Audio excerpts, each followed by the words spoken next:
الحمد لله نحمده ونستعينه ونستغفره ونؤمن به ونتوكل عليه ونعوذ بالله من شرور أنفسنا ومن سيئات أعمالنا من يهده الله فلا مضل له ومن يضلله فلا هادي له ونشهد أن لا إله إلا الله وحده لا شريك له ونشهد أن سيدنا ومولانا محمدا عبده ورسوله صلى الله تعالى عليه وعلى آله وأصحابه وسلم تسليما كثيرا كثيرا وداعيا إلى الله بإذنه وسراجا منيرا أما بعد فأعوذ بالله من الشيطان الرجيم بسم الله الرحمن الرحيم إن الله يأمر بالعدل والإحسان وإيتاء ذي القربى وينهى عن الفحشاء والمنكر والبغي يعظكم لعلكم تذكرون صدق الله مولانا العظيم قال الله تبارك وتعالى في شأن حبيبه إن الله وملائكته يصلون على النبي يا أيها الذين آمنوا صلوا عليه وسلموا تسليما اللهم صل على سيدنا محمد وعلى آل سيدنا محمد وبارك وسلم. قابل صد تکریم معزز علماء کرام، بزرگان محترم، عزیز ساتھیوں، گزشتہ چند ہفتوں سے قرآن کریم کی ایک آیت کریمہ میں بات ہو رہی ہے. ان اللہ یأمر بالعدل والاحسان.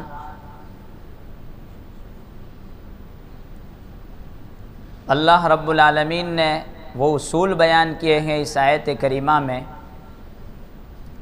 کہ اگر کوئی بندہ ان اصولوں کے ساتھ چلیں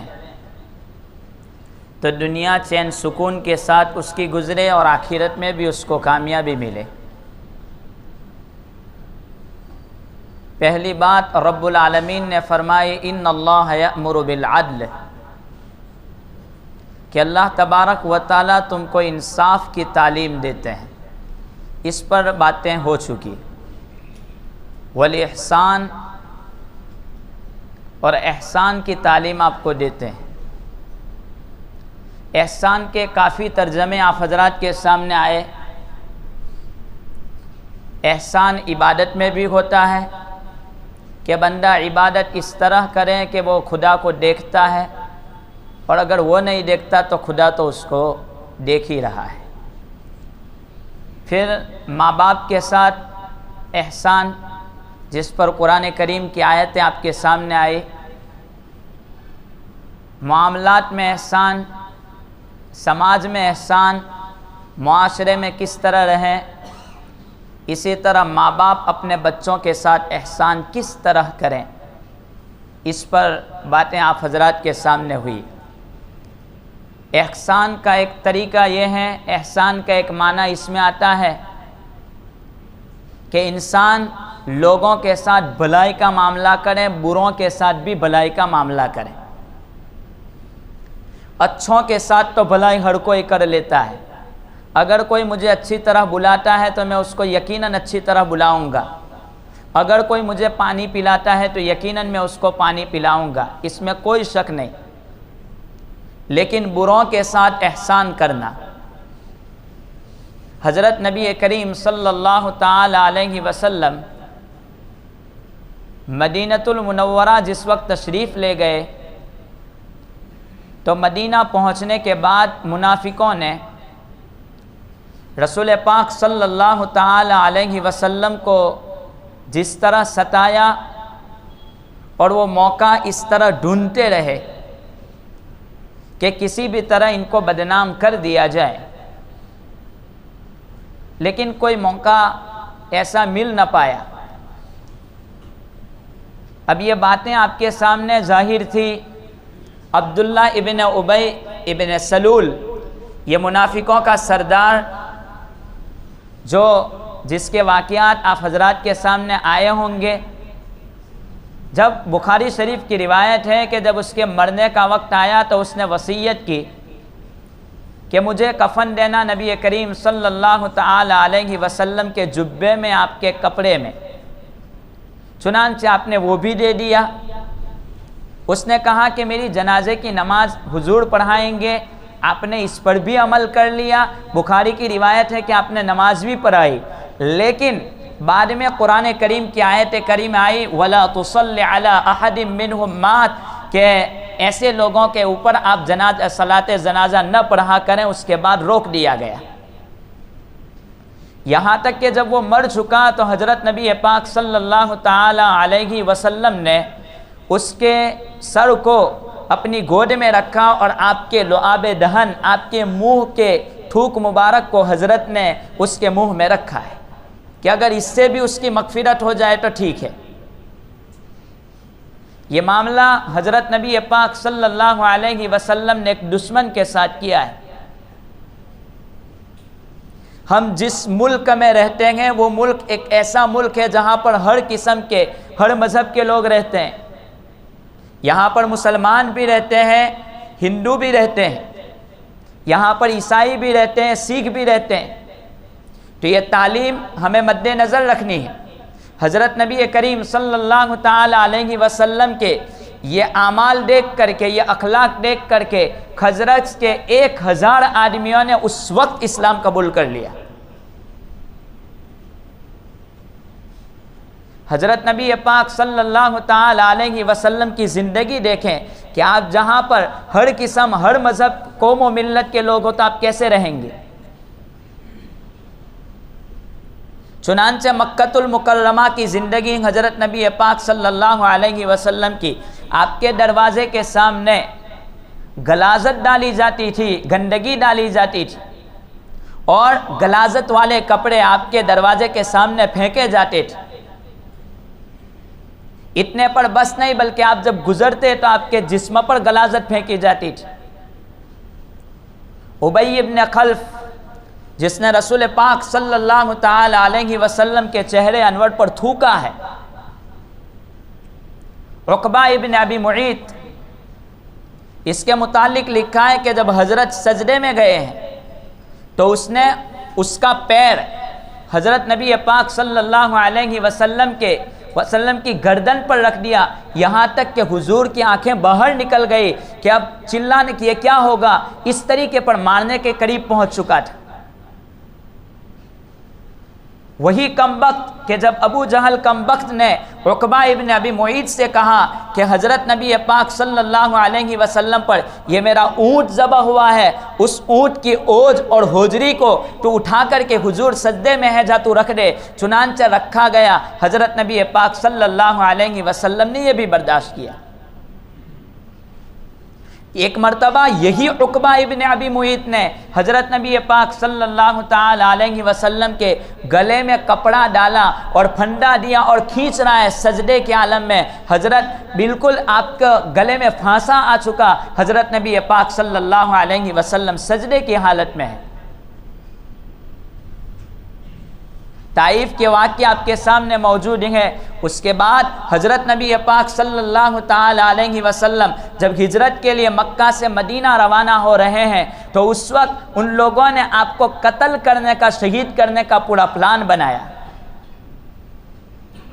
حضرت عثمان غنی رضی اللہ تعالی عنہ اسلام میں داخل ہوئے تھے تو اس وقت ان کے چچا نے ان کو مارنا، ستون کے ساتھ باندھ کر کے پیٹنا شروع کر دیا۔ حضرت عثمان کی استقامت دیکھ کر کے چھوڑ دیا کہ اب یہ واپس نہیں آ سکتا۔ ان تمام حالات کے باوجود نبی کریم صلی اللہ تعالی علیہ وسلم جب مدینہ ہجرت کر کے پہنچے اور مدینہ پہنچنے کے بعد حضرت نبی پاک صلی اللہ علیہ وسلم عمرہ کے لیے واپس آ رہے ہیں۔ 6 سال کے بعد سن ہجری 6 میں اب عمرہ کے لیے واپس آ رہے ہیں تو ان لوگوں نے عمرہ کرنے سے روک دیا۔ حضور نے میسیج بھیجا، پیغام بھیجا کہ میں یہاں پر صرف عمرہ کے لیے آیا ہوں، لڑنے کے لیے نہیں آیا، تو ان لوگوں نے واپس کر دیا، عمرہ بھی نہیں کرنے دیا۔ اس کے بعد صلح حدیبیہ ہوئی، صلح حدیبیہ میں یہ مسئلہ پیش آیا، بہت ایسی دبی شرطیں تھیں جو ہمارے سامنے آ چکے۔ کیسی شرطیں تھیں کہ اگر کوئی غیر مسلم، اگر کوئی ہندو، اگر کوئی کافر اسلام قبول کرتا ہے اور آتا ہے تو اس کو واپس بھیج دیا جائے گا، لیکن اگر کوئی مسلمان نعوذ باللہ مرتد ہو کر کے آتا ہے تو ہم اس کو واپس نہیں کریں گے۔ ایسی بہت ساری شرطیں تھیں، حضرت نے اس کو منظور فرما لیا۔ اس کے بعد وہ لوگ اس شرط پر باقی نہ رہے، بہت جلدی شرط توڑ دی، اور انہوں نے شرط توڑتے ہوئے جب مسلمانوں کے خلاف بغاوت کی تو حضرت نبی پاک صلی اللہ علیہ وسلم اور صحابہ پر اللہ کی مدد آئی۔ فاتحانہ مکہ مکرمہ میں نبی کریم صلی اللہ تعالی علیہ وسلم داخل ہو رہے ہیں۔ اس وقت داخل ہونے کے بعد سعد ابن عبادہ رضی اللہ تعالی عنہ کی زبان سے نکلا، الیوم یوم الملحمہ، آج خون کا دن ہے، آج کاٹنے کا دن ہے۔ یہ جملہ جب سعد ابن عبادہ کی زبان سے نکلا تو حضرت نبی پاک صلی اللہ علیہ وسلم ناراض ہو گئے، ان کو روک دیا اور ان کو جس کام پر تھے وہاں سے ہٹا دیا۔ حضرت نے یہ جملہ ارشاد فرمایا کہ نہ، الیوم یوم الملحمہ نہیں ہے، آج رحم کرنے کا دن ہے، آج معافی کا دن ہے، آج کعبۃ اللہ کی زینت کا دن ہے، کسی کو نہیں مارا جائے گا، کسی کو کچھ نہیں کیا جائے گا، بس آج سب کو معافی دے دی جائے گی۔ یہ حضرت نبی پاک صلی اللہ علیہ وسلم تعلیم دے رہے ہیں۔ ایسے وقت میں ابو سفیان پہنچے ہیں حضرت عباس کے پاس اور جا کر کے کہتے ہیں، ابو عباس کیا کہنا ہے آپ کے بھتیجے کا، آپ کے بھتیجے کا اسلام تو غالب آ چکا، ابھی میں کچھ کر نہیں سکتا، میرے لیے معافی کا کوئی مسئلہ ڈھونڈیں۔ کہا کہ میرا بھتیجا تجھے قتل نہیں کر سکتا، میرے بھتیجے کو تو جانتا نہیں ہے، چل میرے بھتیجے کے ساتھ میں تجھے لے جاتا ہوں۔ چنانچہ سوار کر کے بھتیجے کے پاس لے گئے، حضرت نبی پاک صلی اللہ علیہ وسلم کے پاس جا کر کے ابو سفیان نے معافی مانگی اور کہا کہ معاف کر دیا گیا، تجھے معاف کیا جاتا ہے، اور تیرے گھر میں جو بھی داخل ہو جائے گا کافروں میں سے اس کو بھی میں قتل نہیں کروں گا، اس کو بھی معاف۔ ابو سفیان نے کہا اے اللہ کے رسول، میرے گھر میں کتنے آدمی آ سکتے ہیں، اور کچھ بولو۔ کہا کہ کعبۃ اللہ کا دروازہ بند کر کے جو اندر آ جائے گا اس کو بھی معاف کیا جائے گا۔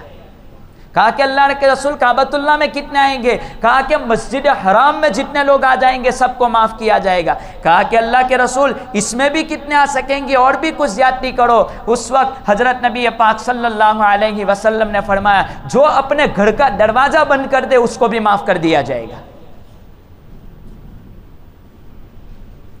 یہ تعلیم رسول اکرم صلی اللہ تعالی علیہ وسلم نے امت کو دی ہے۔ اسلام کے بارے میں زبان کھولنے والے ذرا دھیان سے سنیں، حضور صلی اللہ علیہ وسلم کی تعلیم کیا تھی۔ اسی کو ٹیررسٹ اور آتنکواد کا مذہب بتایا جاتا ہے۔ حضرت نبی پاک صلی اللہ تعالی علیہ وسلم نے اس طرح معافی دی، لیکن ہمیں اس ملک میں رہنا ہے تو ہمیں کس طرح رہنا ہے؟ ضرور نفلی صدقات غیر مسلم کو دینے کی اجازت ہے، نفلی صدقہ دے سکتے ہیں۔ اگر آپ کے پاس صدقہ ہے کہ مجھے صدقہ ایسے ہی کرنا ہے، کوئی منت نہیں مانی، زکوٰۃ نہیں ہے، تو وہ صدقہ غیر مسلم کو بھی دے سکتے ہیں۔ زکوٰۃ غیر مسلم پر ادا نہیں ہو سکتی، واجبی صدقہ غیر مسلم کو نہیں دے سکتے۔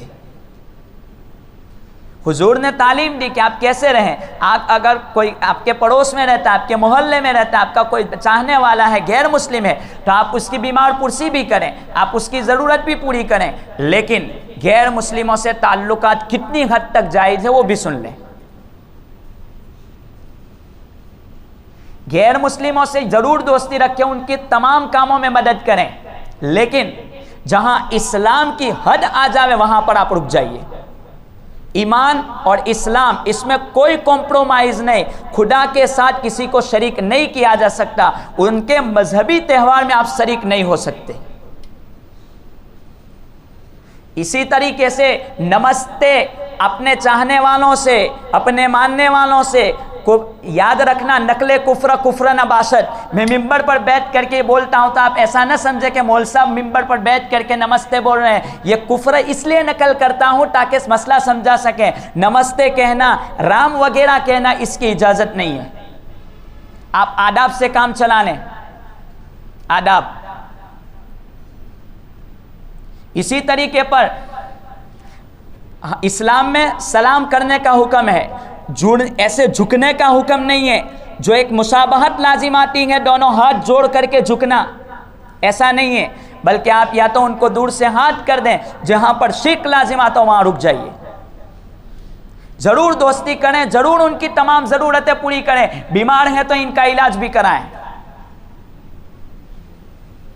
اسی طریقے پر اپنے ہاتھوں پر غیروں کے طریقوں پر کڑے وغیرہ نہ پہنے اور اپنے گلوں میں چین وغیرہ نہ لگائیں۔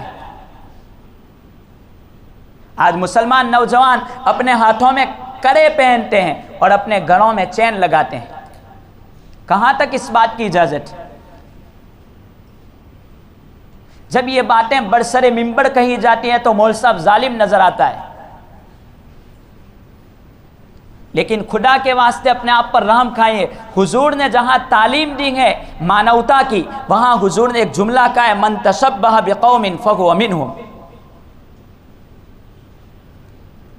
ہم لوگ یوں سمجھتے ہیں کہ چین پہننے سے جاتا کیا ہے، کرا پہننے سے جاتا کیا ہے۔ عبداللہ ابن مبارک رضی اللہ تعالیٰ عنہ کی روایت سمجھیں، حضرت عبداللہ ابن مبارک بیان کرتے ہیں، جو کوئی ادب کو معمولی سمجھے گا وہ آدمی نفل سے محروم کر دیا جائے گا، جو نفل کو معمولی سمجھے گا وہ آدمی واجبات سے سنت سے محروم کر دیا جائے گا، جو سنت کو معمولی سمجھے گا وہ واجبات سے محروم، جو واجبات کو معمولی سمجھے وہ فرض سے محروم، جو فرض کو کچھ نہ سمجھے وہ ایمان سے بھی نکلنے کا خطرہ ہے اس کا۔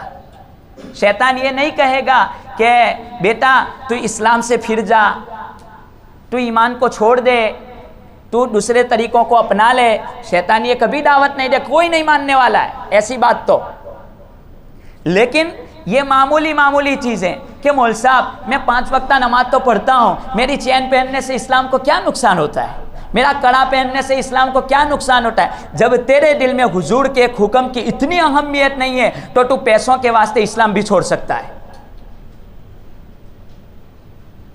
جب ایک آدمی اپنے نبی کے طریقوں پر بال کتوانے سے کترا رہا ہو تو وہ اسلام کا سودا کرنے میں کیا کر سکتا ہے؟ کوئی کمی نہیں چھوڑ سکتا۔ یہ باتیں کڑوی ضرور ہیں، کبھی کبھی کڑواہٹ کی ضرورت پڑتی ہے، نرمی یقیناً ہے، اسلام میں نرمی کے ساتھ سمجھانے کا یقیناً طریقہ ہے، لیکن یہ باتیں نرمی کے ساتھ ذرا دل سے بھی سمجھنے کی ضرورت ہے۔ اپنی پتلون میں یہ قسم کھا کر کے کہتا ہوں برسر منبر کہ اگر میں یہاں قسم کھا کر کے کہوں کہ اگر کوئی ڈاکٹر ایسا کہہ دے کہ اگر تو نے تیرے بال سب برابر نہیں رکھے، اگر تو نے تیری پتلون ٹخنوں سے اوپر نہیں پہنی تو تجھے بیماری کا خطرہ ہے، کوئی مائی کا لال ہو کے جو پہننا روک دے، تو کیا ڈاکٹر سے زیادہ حضور صلی اللہ علیہ وسلم کی ذات نہیں ہے؟ کس معاملے میں ہم محبت کے ساتھ جی رہے ہیں؟ یقیناً محبت کریں غیروں کے ساتھ، اسلام نے حکم دیا، حضور نے محبت کی ہے، ان کی بیمار پرسی کی ہے، لیکن ان کے طریقے نہیں، اس کو ہم جگہ نہیں دے سکتے۔ یہ دھیرے دھیرے آدمی اسلام سے دور ہوتا جا رہا ہے، لگتا ہے معمولی، ہاتھ میں کڑے پہننا معمولی ہے، گلے میں چین پہننا معمولی ہے، پتلون ٹخنوں سے نیچے پہننا معمولی ہے، بلکہ حرام ہے، یہ بال کٹوانا حرام ہے۔ یہ تمام چیزیں دھیرے دھیرے دھیرے مرتد کے قریب لے جائے گی۔ مسئلہ آئے گا کہ مول صاحب بغیر ٹوپی کے نماز ہو جائے گی، کوئی مسئلہ نہیں ہے اس میں، لیکن ادب کا مسئلہ ہے کہ آج ٹوپی چھوڑ رہا ہے، کل کرتا چھوڑ دے گا، پرسوں پائجامہ چھوڑ دے گا، اور لوگ نیکر پہن کے گھوم ہی رہے، دیکھ رہے ہیں ہم۔ اس لیے ذرا سنبھل کر کام کرنے کی ضرورت ہے. اسلام کے مزاج کو سمجھیں، اسلام کے طریقوں کو سمجھیں، اپنے آپ میں بیداری پیدا کریں. اتنے زیادہ غفلت میں رہنے کی ضرورت نہیں ہے. حالات دن بدن ہم قیامت سے قریب ہوتے جا رہے ہیں، اپنی زندگی کو ختم کیے جا رہے ہیں. اس لیے ان تمام باتوں کو سمجھنے کی ضرورت ہے. خصوصاً نوجوان طبقہ ان معاملوں کو دھیان سے سنیں اور اس کو سمجھنے کی کوشش کریں، ورنہ آج جب اس کو معمولی سمجھتے ہیں کم ہم اسلام کے کلمے کو بھی معمولی سمجھنے لگیں گے. یہ جتنے گیروں کے حوالے ہوئے ہیں وہ ایسے ویسے نہیں ہو چکے.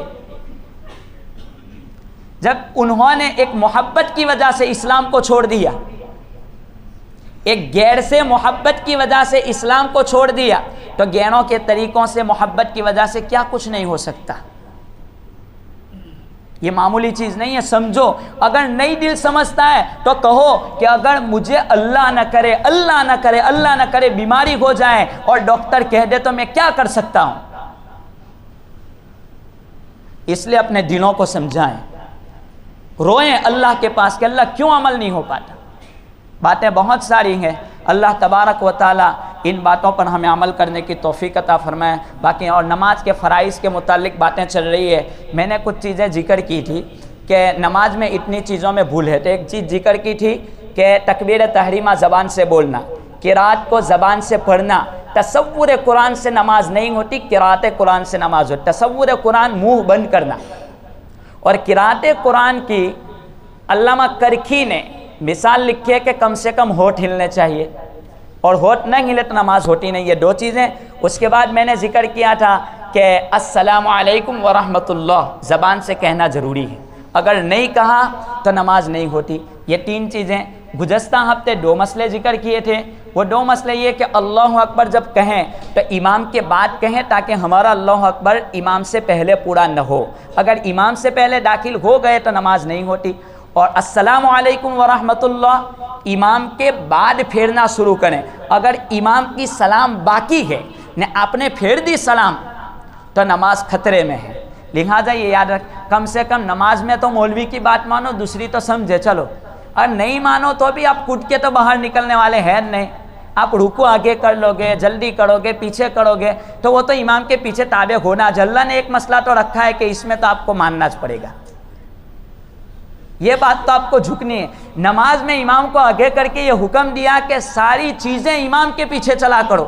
لیکن اب امام تو کیسا ہے، میری بات نہیں کرتا، ہر امام کی بات کرتا ہوں کہ وہ بیچارہ کس طرح چلتا ہے. اس حالت سے ہم ہی واقف ہیں.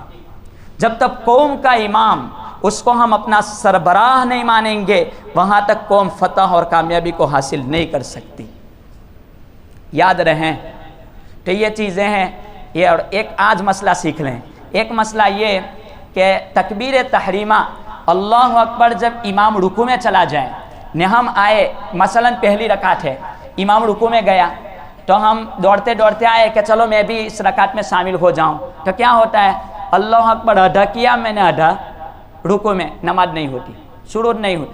قیام کی حالت میں پورا اللہ اکبر کہنا یہ ضروری ہے، ورنہ آپ نماز میں شامل نہیں ہوئی. اس لیے یہ مسئلہ رکعت جائے تو جانے دے.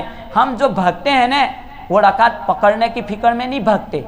وہ اس لیے بھگتے ہیں کہ امام جوڑ پٹی جائے پاچھے تو گھنا تھا پڑے پاچھے ایک بے منٹ بڑھوانی. اصل میں اس لیے بھگتے ہیں. اس لیے خیال رہیں 1-2 منٹ میں ہماری پوری نماز فوت ہو جاتی ہے. اس لیے اس مسئلے کو بھی مد نظر رکھیں اور اللہ تبارک و تعالی ہر ایک کی عبادتوں کو قبول فرمائیں. ایک اور اعلان یہ ہے کہ اللہ کا شکر ہے ہماری مسجد میں مائک سسٹم ہے، عورتیں سن رہی ہیں، ماں بہنیں سنتی ہیں، الحمدللہ. اللہ ہر ایک کو جزائے خیر دیں. اب ظاہری بات ہے کہ ہر ایک نے پیسے دیے نہیں، یہ سسٹم شروع ہوا. پھر اس کے بعد کبھی کبھی مائک وہ الیکٹرک چیز ہے، کبھی وائر کا ٹوٹ جانا، کبھی یہ ہونا وہ ہونا.